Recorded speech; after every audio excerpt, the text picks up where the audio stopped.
The Mangmi Airax is one of these handhelds that hit the scene and was immediately picked up by everybody, me included.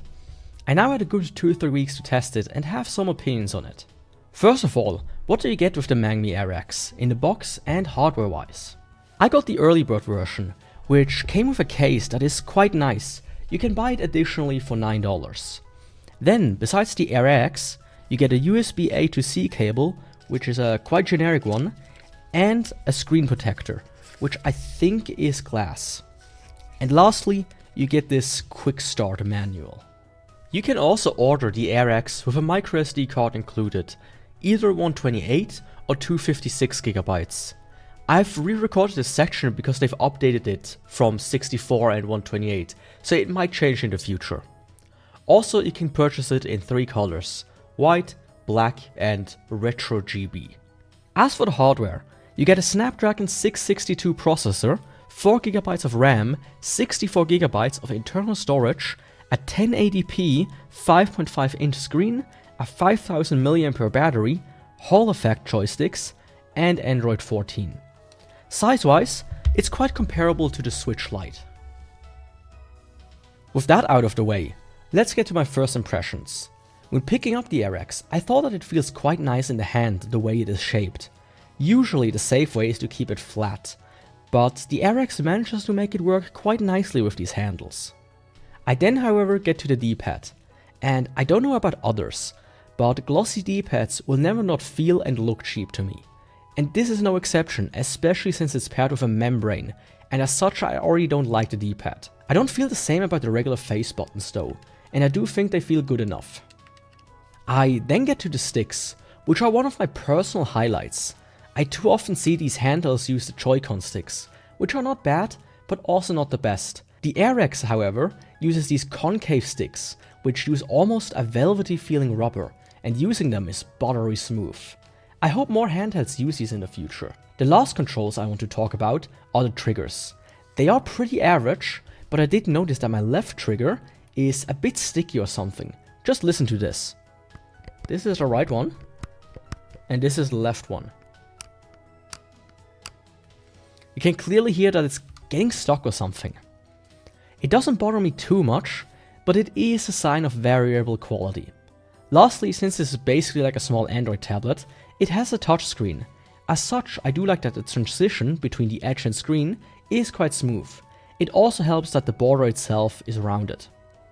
I then come to the actuation force and some benchmarks. First, the actuation force. B and X come in at 110 grams, A and Y at 115 grams. Start, select, home and return come in at around 190 grams. L3 and R3 come in at 560 grams and 570 grams. Then last, the D-pad comes in at 175 for up, 155 for down, 160 for left and 135 for right. And right does feel kinda weird compared to the other ones. Then for the benchmarks, Geekbench 6 for the CPU gave me 345 for single core and 1167 for multi-core. 3DMark with the wildlife benchmark gave me a score of 505, and 3DMark with the slingshot benchmark gave me a score of 2009. Lastly, I also checked the internet to see if the Wi-Fi card is worse than the one in my phone. I can gladly report though that it's about the same. All of that benchmarking is good and all, but how is it to actually play games? The Game Boy lineup is overall pretty well supported, which should come as no surprise. Sadly, I do think that they are not the best to play in some situation, thanks to the D-pad. Something like Tetris has definitely become a little bit more difficult to play. Staying on the Nintendo handheld lineup, with the DS and 3DS, I found that both of them do not run very well. There might be some titles that work, but you shouldn't go for the Airax expecting to play them specifically. The NES and SNES run as expected, but suffer from the same problem as the Game Boys. Their reliance on the D-pad is just not the best fit. But now getting to the actual meat with 3D consoles. First up, the Nintendo 64. It generally runs pretty well in titles you would expect, such as Mario Kart, Mario 64, Zelda, etc. But the same cannot be said for something like Perfect Dark, which sometimes crawls to a complete halt. Well supported titles are no problem, but more demanding ones might be a hit or miss, with bigger tendency on the miss part. It doesn't get much better for the GameCube. I feel like it's so close to running decently, but even with 10 to 20% more performance, you would still see the occasional lag spike and freeze. I then get to the Dreamcast, which from my test works great, but I do think it is teetering on the edge a little, so don't be surprised if some more demanding games give you some frame dips. Then last up for the emulation is Sony's lineup, starting with the PS1. To hopefully no one's surprise, it works flawlessly, and thanks to the dual stick, it is a great way to play them. The same can't be said for the PS2. Since the RX came pre-installed with EtherSX2, I thought it might be able to handle it a bit better than it actually did. Some games like Drakengard are a complete bust, while Final Fantasy X works pretty good all things considered.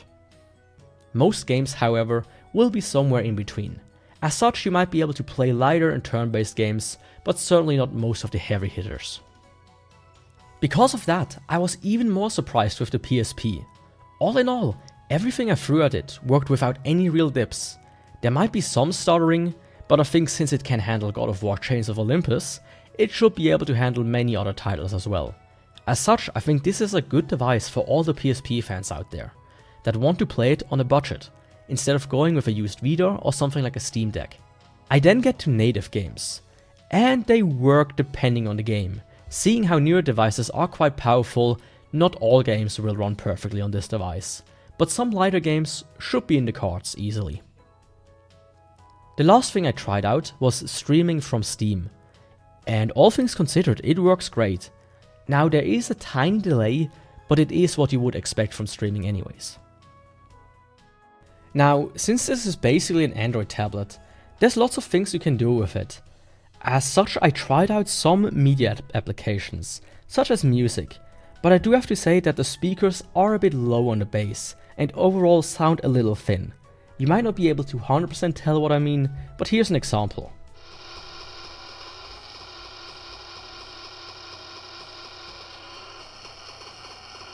It overall feels a bit flat, but thankfully you not only have Bluetooth, but you also have a fabled headphone jack. As for video content, such as YouTube or generally movies, they work great, especially with the 1080p screen on this size. Everything is nice and crisp on this little screen. And added to that, while it's not an OLED screen, the colors do pop and are very vivid on it. And lastly, I want to talk about some features that this device ships with. First of all, when you hold the home button, you get this nice little pop-up.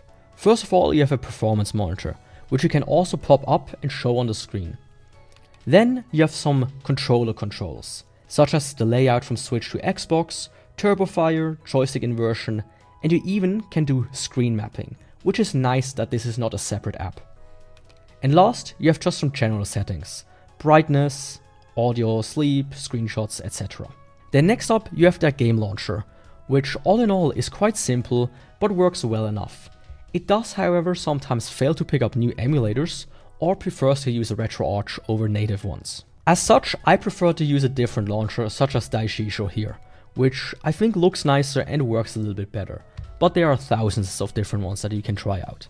And lastly, when you go into the settings, you do get some additional ones, for the buttons, for the joysticks, for the light, and some minor advanced stuff. You can also reach them from the drop down by scrolling to the side. With all of that being said, I think the Mangmi RX is an interesting device in a market that seems to be stuck reusing the RK3326. For the price I paid, I'm satisfied with what I got, but for the regular price, it might be a bit of a hit or miss for you. If you like the bit-era consoles, the PSP, and maybe don't mind the delay while streaming, then you will have a blast. But if you expect to get a good, cheap way to play something like the PS2 on the go, then you will be disappointed. Seeing how the Mangmi came out of nowhere, I'm excited to see what they make next. But please drop the glossy D-pad and keep these sticks.